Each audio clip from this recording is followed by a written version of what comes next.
বোতলটা না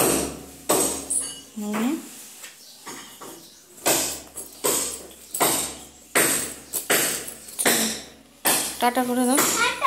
hello friends, good morning, welcome back to my channel. আমি উপমা। তোমরা সবাই কেমন আছো? আশা করি ভালোই আছো। আমরা সবাই ভালো আছি। তা ফ্রেন্ডস, আজকে চলে আসলাম আইটি ব্লগ ভিডিও নিয়ে। এটা আমার প্রথম ব্লগ ভিডিও।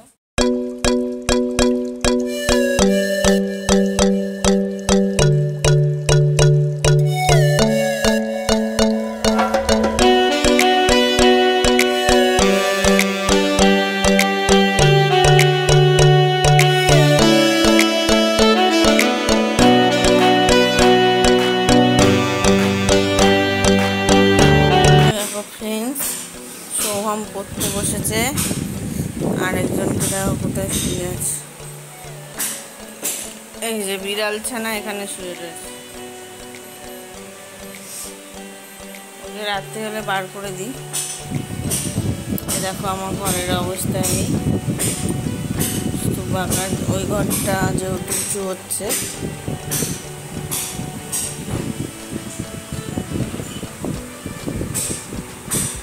এখন আপাতত এরকম স্তূপাকার হয়ে রয়েছে। দেখতেই পারলে সোহম যেহেতু ক্রিকেট শেখে, তাই জন্য ও আজকে খেলা ছিল। ও দু জায়গায় শিখতে যায়। আজকে খেলা ছিল বলে খেলে টেলে আসলো। তারপর ও খেলো দুধ হরলিক্স আর আমি খেলাম চা। এখনও সোমনাথ আসেনি। উপাসনা স্কুলে গেছে। উপাসনাকে তো এবছরে স্কুলে ভর্তি করালাম। উপাসনা হচ্ছে আমার মেয়ে। উপাসনাকে এবছর স্কুলে ভর্তি করিয়েছি। তা উপাসনা এখনো আসেনি স্কুল থেকে। আর সোহম হচ্ছে আমার ছেলে সোহম দাদা। এখনো আসেনি। উপাসনার বাবা নিতে গেছে আজকে, যেহেতু চলে এসছে। না হলে আমিই নিতে যাই উপাসনাকে স্কুলে। তা আজকে ওর বাবা চলে এসে বলে বললো, তোমার যেতে হবে না, আমি যাচ্ছি।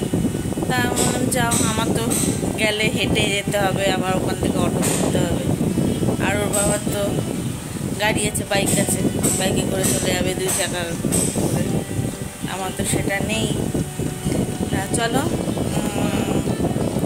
কাজ করতে থাকি, আমার সঙ্গে থাকো। উপাসনা চলে এসে স্কুল থেকে এসে খাওয়া দাওয়া করে আমি স্নান টান করে ও পড়তে যাচ্ছি।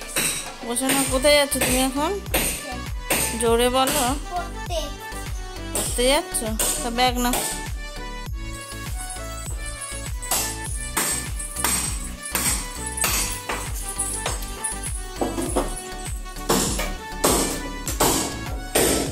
বোতলটা না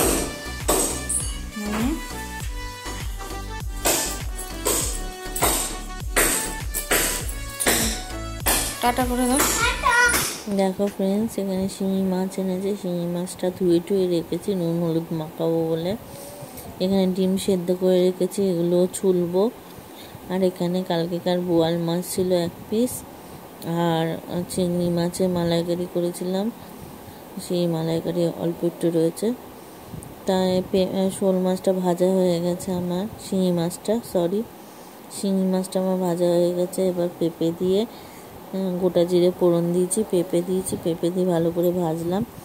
ভেজে এবার জিরে গুঁড়ো আর হলুদ দিয়ে ভালো করে কষিয়ে জল দিয়ে দেবো। এবার পেঁপেটা সিদ্ধ হয়ে আসলে তখন শিঙি মাছটা দিয়ে দেবো। দেখো এবার শিঙি মাছটা আমি দিয়েও দিচ্ছি। শিঙি মাছটা দিয়ে ভালো করে ফুটাবো। এর ঝোলটাকে ফুটানো হয়ে গেলে আমার শিঙি মাছ রেডি। আমাদের খাওয়া দাওয়া সব কমপ্লিট, স্নান টান করা হয়ে গেছে, খেয়েও নিয়েছি। সকালবেলা উঠি তো, সেই উঠি হচ্ছে 6টার সময়। উপাসনা 6:45-7টার মধ্যে বেরিয়ে যায়। উপাসনাকে উপাসনা ওর বাবা ওকে দিয়ে আসে সোমনাথ উপাসনাকে। তারপর এসে আবার সোমনাথ এসে আবার সোহমকে নিয়ে যায় খেলতে যেতে। সোহমের বেলায় স্কুল হয়ে গেছে। সোহমের সপ্তাহে 3 দিন স্কুল হচ্ছে, মঙ্গল, বৃহস্পতি আর শনি, 3 দিন স্কুল হচ্ছে। আর উপাসনার সোম থেকে শুক্র পুরো, শনি রবি শুধু ছুটি। তা আজকে তো দেখালামই সারাদিন আমি কি করলাম। তা রান্নাবাড়ি করে তাড়াতাড়ি করে স্নান টান করে ওদের আবার স্কুলের জামা কাপড়গুলো ভিজিয়েছিলাম সেগুলো কেচে টেচে লেড়ে দিয়ে এসে স্নান টান করে উপাসনাকে তাড়াতাড়ি করে খাওয়ালাম। এবার ঘুম পাড়াবো। দেখো কি শুরু করেছে, এই দেখো বসে বসে রং করছে। ওর পিপি আঁকার বইটা কিনে নিয়ে এসছে কালকে, তা রং করছে বসে বসে। এখন ঘুম পাড়াবো, সকাল সকাল উঠে। দেখতেই পারলে উপাসনা বসে বসে রং করছে, তা উপাসনাকে এখন ঘুম পাড়াবো। আজকের মতো ভিডিওটা এখানেই শেষ করলাম। যদি তোমাদের কিছু ভালো লেগে থাকে তাহলে লাইক করো, কমেন্ট করো বেশি বেশি করে, আর সাবস্ক্রাইব করো, পাশে বেল আইকনটা বাজিয়ে দিও অল করে। আজকের মতো বিদায় নিলাম, আবার কালকে তোমাদের অন্য কোনো ভিডিও নিয়ে দেখা হচ্ছে। টাটা।